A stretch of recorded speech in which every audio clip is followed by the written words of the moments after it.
ഇത് നമ്മൾ U K ജിയിൽ പഠിക്കുന്ന സമയം, യു കെ ജി ആണോ എൽ കെ ജി ആണോ എന്നറിയില്ല, യു കെ ജി ആണ് എന്നാണ് എൻ്റെ ഒരു ഓർമ്മ. ആ ഒരു സമയത്ത് നമുക്ക് ആനിവേഴ്സറി ഒക്കെ വരുമല്ലോ, സ്കൂളുകളിൽ ആനിവേഴ്സറി, സ്പോർട്സ് ഡേ, അങ്ങനത്തെ സെറ്റപ്പൊക്കെ വരുമല്ലോ. അങ്ങനെ ഒരു ദിവസം അങ്ങനത്തെ പരിപാടി, ആനുവൽ ഡേക്ക് നമ്മുടെ ആർട്സിന് കുറച്ച് പിള്ളേരെ കൂടി പാട്ട് പാടണം എന്ന് പറയുകയാണ്. അപ്പോൾ എന്നെയും കുറച്ച് പിള്ളേരെയും കൂട്ടിയിട്ട് പാട്ട് പാടാൻ വേണ്ടി സെറ്റ് ചെയ്തു കേട്ടോ. എന്തോ ഒരു പാട്ട്, ആക്ഷൻ സോങ് പോലത്തെ എന്തോ ഒരു പാട്ട് പഠിപ്പിച്ചു. പാട്ടൊക്കെ പഠിപ്പിച്ചു, പ്രാക്ടീസൊക്കെ ചെയ്ത് ഞങ്ങളൊക്കെ എല്ലാവരും സെറ്റാണ്. ആ സമയത്താണ് എൻ്റെ അച്ചാച്ചൻ പുറത്തുനിന്ന് തന്നെ, പുള്ളി ദുബായിലെന്തോ ആയിരുന്നു. ദുബായിൽ നിന്ന് വന്നപ്പോൾ നമുക്ക് എന്തായാലും പുറത്തുനിന്ന് തന്നെ നമുക്ക് സാധനങ്ങളൊക്കെ കൊണ്ടുവരുമല്ലോ. അതിൻ്റെ കൂടെ അച്ചാച്ചനെ എനിക്കൊരു ബനിയനും ഒരു പാൻറ്റും കൊണ്ടുണ്ടായിരുന്നു. നല്ലൊരു അടിപൊളി ബനിയനായിരുന്നു, റെഡ് കളർ, അതും ഒരു വരയുള്ള ഒരു ബനിയൻ. പിന്നെ അതുപോലെ തന്നെ ഒരു കറുത്ത ഒരു സിബൊക്കെ ഉള്ള, സൈഡിലെ സിബൊക്കെ ഉള്ള ടൈപ്പ് അടിപൊളി പാൻറ്റൊക്കെ ആയിരുന്നു. നല്ല കട്ടിയൊക്കെ ഉള്ള സെറ്റപ്പ് സാധനമായിരുന്നു കേട്ടോ. അതൊക്കെ ഇട്ടുകൊണ്ട് പാട്ട് പാടാൻ, അന്ന് കളർ ഡ്രസ്സ് ഇട്ടുകൊണ്ട് ആനുവൽ ഡേക്ക് പാട്ട് പാടാം. അപ്പോൾ അതൊക്കെ ഇട്ട് ഞങ്ങളെല്ലാവരും കളറൊക്കെ ഇട്ട്, എൻ്റെ കൂടെ വേറെ 3-4-5 പേരുണ്ട് കൂട്ടുകാർ. ഇവരെല്ലാവരും കൂടെ നിൽക്കുകയാണ്. അപ്പോൾ ഞങ്ങളെല്ലാവരും മറ്റേ സാറാന്ന് തോന്നണം, മേക്കപ്പ് ചെയ്യണ ഒരു പുള്ളി. എല്ലാവരും സ്റ്റേജിൽ കയറണേക്കാൾ മുമ്പ് മേക്കപ്പൊക്കെ ചെയ്ത് പുള്ളി ഒരുമാതിരി പൂട്ടിയൊക്കെ വാരി മുഖത്തൊക്കെ തേച്ച് എൻ്റെ ലിഫ്റ്റിക്കൊക്കെ ഇടിയിച്ച് ഭയങ്കര സെറ്റപ്പാക്കിയായിരുന്നു.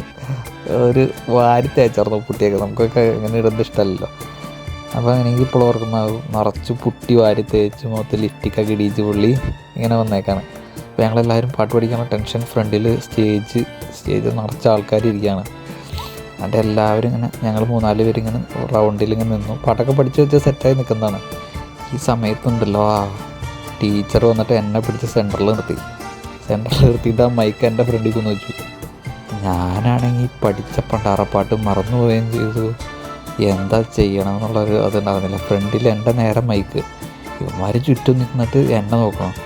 അപ്പം തന്നെ സ്റ്റേജും പൊക്കി കഴിഞ്ഞപ്പോൾ ആൾക്കാരെയും കണ്ടത് ഞാൻ പാടി തുടങ്ങണമല്ലോ എന്നുള്ളൊരു ചിന്തയിൽ ഞാൻ പഠിച്ച പാട്ടും മറന്നു. ഇവന്മാർ ചുറ്റുമുള്ളവർ എന്നെ നോക്കിയിട്ട് നിൽക്കുകയാണ്. എന്നിട്ടും തൊട്ടാ പാടാൻ പറ്റുമോ, എന്തൊരു ആക്ഷൻ സോങ്ങാണ്. എന്നിട്ട് കയ്യും വിരിച്ച് തുടങ്ങാൻ വേണ്ടി ഇങ്ങനെ നിന്നാണ്, പാടാനും കിട്ടണില്ല. ആണ് കേട്ടോയില്ലേ. അങ്ങനെ പാടാനും പറ്റില്ല. അവന്മാരാണെങ്കിൽ എൻ്റെ മുഖത്തേക്ക് നോക്കിക്കൊണ്ടിരിക്കുകയാണ്, ഇവന്മാരും പാടില്ല. എനിക്കാണെങ്കിൽ അത് എന്തുകൊണ്ടാ മൈക്ക് ഫ്രണ്ടിൽ നിൽക്കണ കാരണം എനിക്ക് പാടാനും കിട്ടണില്ല, എന്തുകൊണ്ടാ പാടണമെന്ന് അറിയാനും പാടില്ല. അങ്ങനെ നിന്ന സമയത്ത് ഭാഗ്യത്തിന് ഞാൻ ഫോട്ടോ എടുക്കുന്ന പുള്ളി ഒരു ഫോട്ടോ എടുത്തു. ഫോട്ടോ എൻ്റെ വീട്ടിലിരിക്കേണ്ടതെന്നാണ് ഞാൻ ഇടയ്ക്ക് നോക്കാറുണ്ടത്, വീട്ടിലിരിക്കേണ്ടായിരുന്നു അത്. അങ്ങനെ എന്തുകൊണ്ട് ആ ഫോട്ടോ കിട്ടിയതായിരുന്നു പാടാൻ വേണ്ടി. എന്നിട്ട് ചുറ്റും ഇങ്ങനെ മുഖത്തേക്ക് നോക്കിക്കുന്ന ഒരു ഫോട്ടോ അവിടെ വെച്ച്. എന്നിട്ട് അപ്പോൾ തന്നെ പാടാനുള്ളല്ലോ, അത് തന്നെ സ്റ്റേജും താത്തി. അങ്ങനെ ഒരു നാണം കെട്ട് ചെറുപ്പത്തിൽ.